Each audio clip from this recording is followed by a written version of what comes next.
I'd like to tell you about the strangest secret in the world.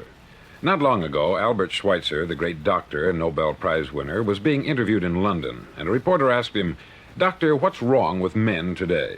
The great doctor was silent a moment, and then he said, "Men simply don't think." And it's about this that I want to talk with you. We live today in a golden age. This is an era that man has looked forward, dreamed of, and worked toward for thousands of years. But since it's here, we pretty well take it for granted. We in America are particularly fortunate to live in the richest land that ever existed on the face of the earth, a land of abundant opportunity for everyone. But do you know what happens? Let's take 100 men who start even at the age of 25. Do you have any idea what will happen to those men by the time they're 65? These 100 men who all start even at the age of 25 believe they're going to be successful. If you asked any one of these men if he wanted to be a success, he'd tell you that he did. And you'd notice that he was eager toward life, that there was a certain sparkle to his eye, an erectness to his carriage, and life seemed like a pretty interesting adventure to him.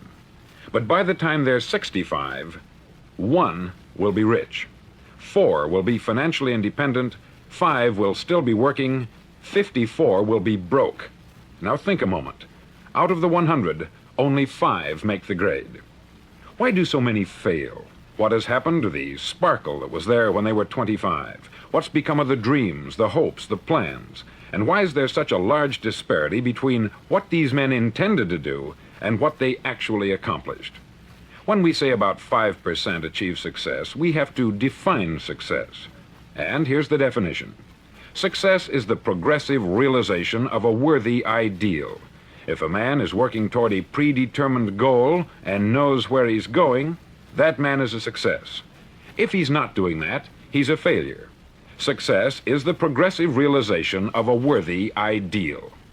Rollo May, the distinguished psychiatrist, wrote a wonderful book called Man's Search for Himself.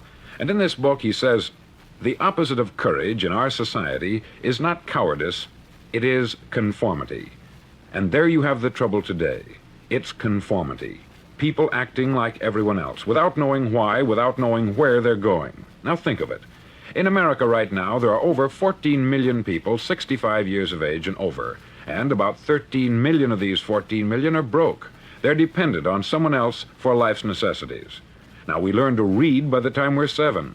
We learn to make a living by the time we're 25. Usually, by that time, we're not only making a living, we're supporting a family.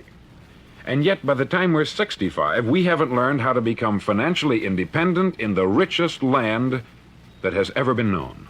Why? We conform. And the trouble is that we're acting like the wrong percentage group, the 95% who don't succeed.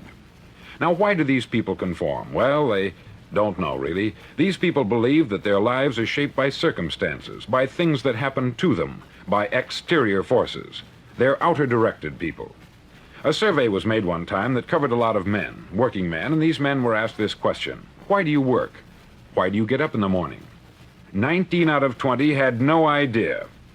If you ask them, they'll say, everyone goes to work in the morning. And that's the reason they do it, because everyone else is doing it. Now let's get back to our definition of success. Who succeeds? The only man who succeeds is the man who is progressively realizing a worthy ideal. He's the man who says, I'm going to become this, and then begins to work toward that goal. I'll tell you who the successful people are. A success is the school teacher who's teaching school because that's what she wanted to do. The success is the woman who's a wife and mother because she wanted to become a wife and mother and is doing a good job of it. The success is the man who runs the corner gas station because that's what he wanted to do. The success is the successful salesman who wants to become a top-notch salesman and grow and build with his organization. A success is anyone who is doing deliberately a predetermined job because that's what he decided to do deliberately. But only 1 out of 20 does that. That's why today there isn't really any competition, unless we make it for ourselves. Instead of competing, all we have to do is create. Now, for 20 years, I looked for the key which would determine what would happen to a human being. Was there a key I wanted to know which would make the future a promise that we could foretell to a large extent? Was there a key that would guarantee a person's becoming successful if he only knew about it and knew how to use it? Well, there is such a key, and I've found it. Have you ever wondered why so many men work so hard and honestly without ever achieving anything in particular, and others don't seem to work hard and yet seem to get everything? They have the magic touch. You've heard them say that about someone. Everything he touches turns to gold. And have you ever noticed that a man who becomes successful tends to continue to become successful? And on the other hand, have you noticed how a man who is a failure tends to continue to fail? It's because of goals. Some of us have them, some don't. People with goals succeed because they know where they're going. Now think of a ship leaving a harbor, and think of it with the complete voyage mapped out and planned. The captain and crew know exactly where it's going and how long it will take. It has a definite goal. 9,999 times out of 10,000, it will get to where it started out to get. Now let's take another ship, just like the first, only let's not put a crew on it, or a captain at the helm. Let's give it no aiming point, no goal, no destination. We just start the engines and let it go. I think you'll agree with me that if it gets out of the harbor at all, it will either sink or wind up on some deserted beach a derelict. It can't go any place because it has no destination and no guidance. It's the same with a human being. Take the salesman, for example. There is no other person in the world today with the future of a good salesman. Selling is the world's highest paid profession, if we're good at it and if we know where we're going. Every company needs top-notch salesmen, and they reward those men. The sky is the limit for them. But how many can you find? Someone once said, the human race is fixed, not to prevent the strong from winning, but to prevent the weak from losing. The American economy today can be likened to a convoy in time of war. The entire economy is slowed down to protect its weakest link, just as the convoy had to go at the speed that would permit its slowest vessel to remain in formation. That's why it's so easy to make a living today. It takes no particular brains or talent to make a living and support a family today. So we have a plateau of so-called security, if that's what a person's looking for. But we do have to decide how high above this plateau we want to aim for. Now let's get back to the strangest secret in the world, the story that I wanted to tell you today. Why do men with goals succeed in life and men without them fail? Well, let me tell you something which, if you really understand it, will alter your life immediately. If you understand completely what I'm going to tell you from this moment on, your life will never be the same again. You'll suddenly find that good luck just seems to be attracted to you. The things you want just seem to fall in line. And from now on, you won't have the problems, the worries, the gnawing lump of anxiety that perhaps you've experienced before. Doubt, fear, well, they'll be things of the past. Here's the key to success, and the key to failure. We become what we think about. Now let me say that again. We become what we think about. Throughout all history, the great wise men and teachers, philosophers and prophets have disagreed with one another on many different things. It is only on this one point that they are in complete and unanimous agreement. Listen to what Marcus Aurelius, the great Roman emperor, said. He said, "A man's life is what his thoughts make of it." Disraeli said this, "Everything comes if a man will only wait. I have brought myself by long meditation to the conviction that a human being with a settled purpose must accomplish it, and that nothing can resist a will that will stake even existence for its fulfillment." Ralph Waldo Emerson said this, "A man is what he thinks about all day long." William James said, "The greatest discovery of my generation is that human beings can alter their lives by altering their attitudes of mind." And he also said, "We need only in cold blood act as if the thing in question were real, and it will become infallibly real by growing into such a connection with our life that it will become real.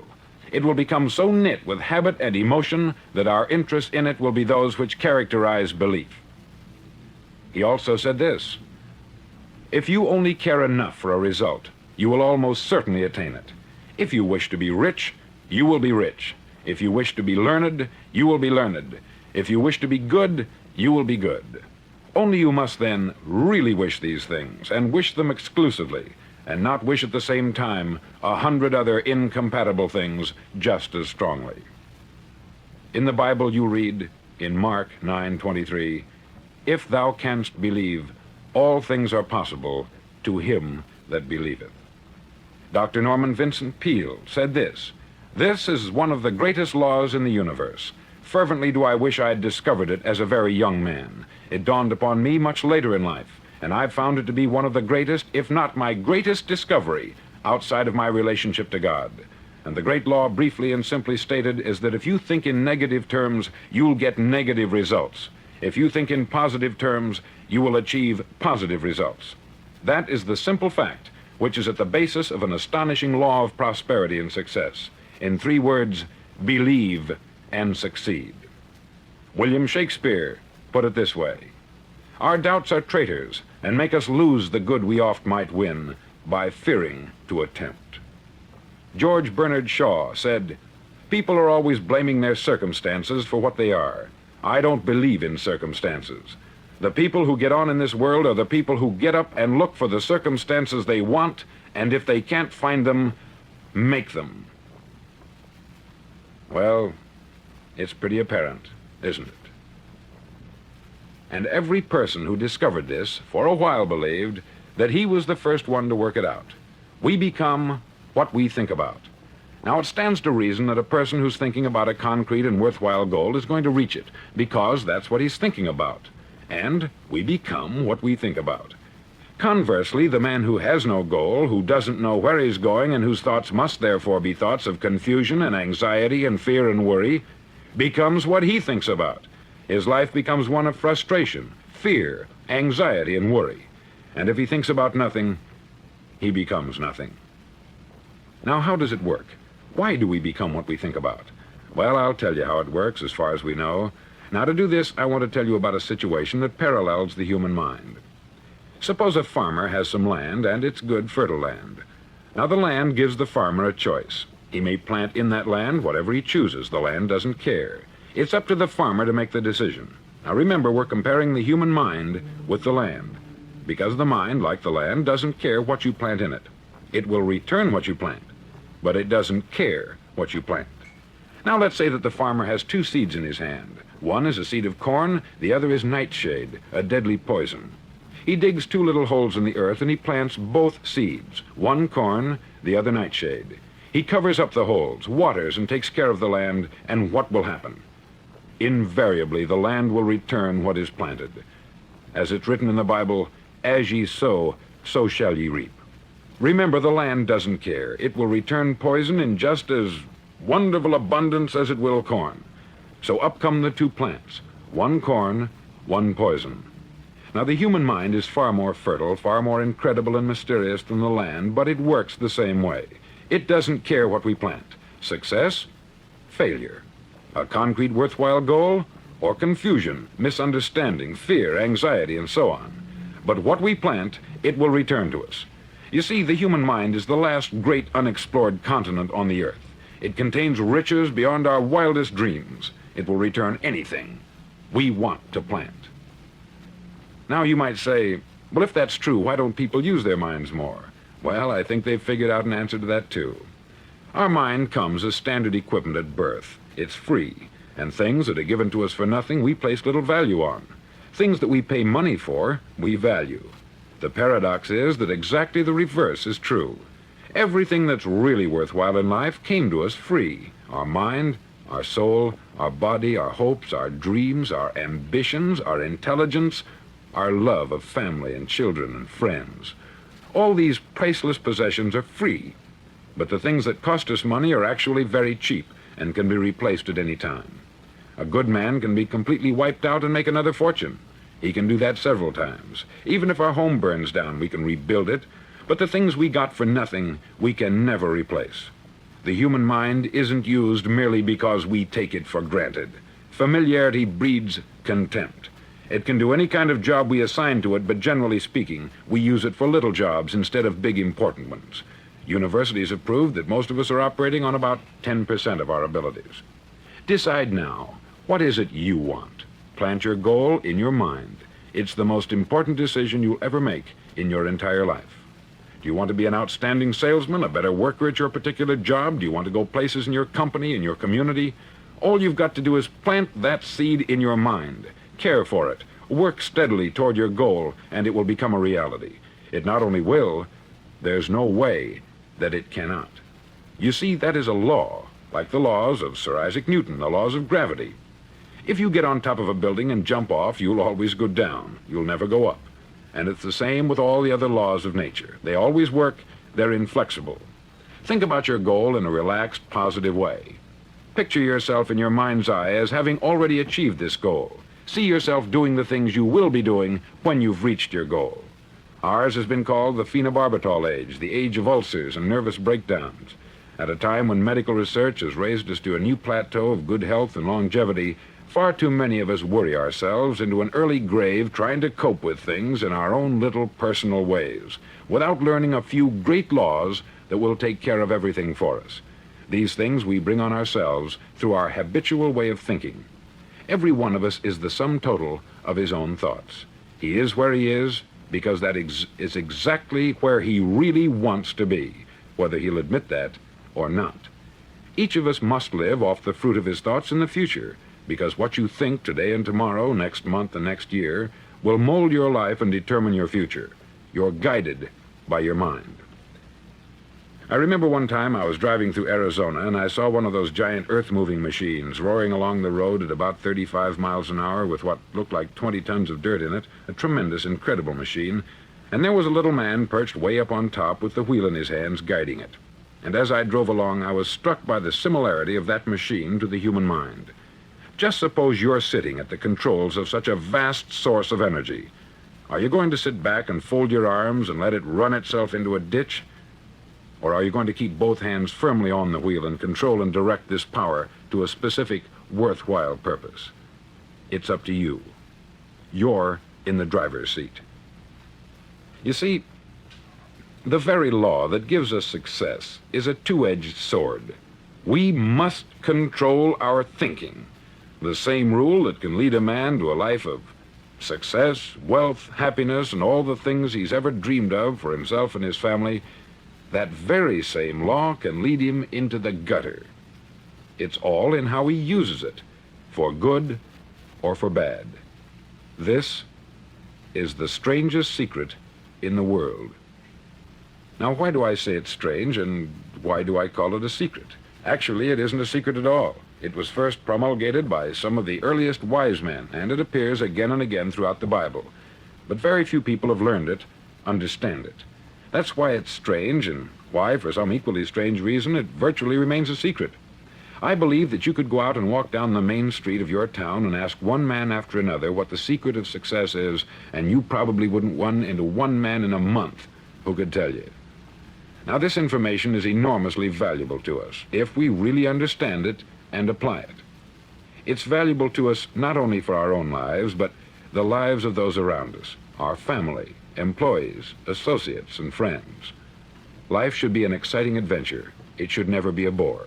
A man should live fully, be alive. He should be glad to get out of bed in the morning. He should be doing a job he likes to do because he does it well. One time I heard Grove Patterson make a speech, the editor-in-chief of the Toledo Daily Blade, and as he concluded his speech, he said something that I've never forgotten. He said something like this: "My years in the newspaper business have convinced me of several things, among them that people are basically good, and that we came from someplace, and we're going someplace. So we should make our time here an exciting adventure. The architect of the universe didn't build a stairway leading nowhere. And the greatest teacher of all, the carpenter from the plains of Galilee, gave us the secret time and time again.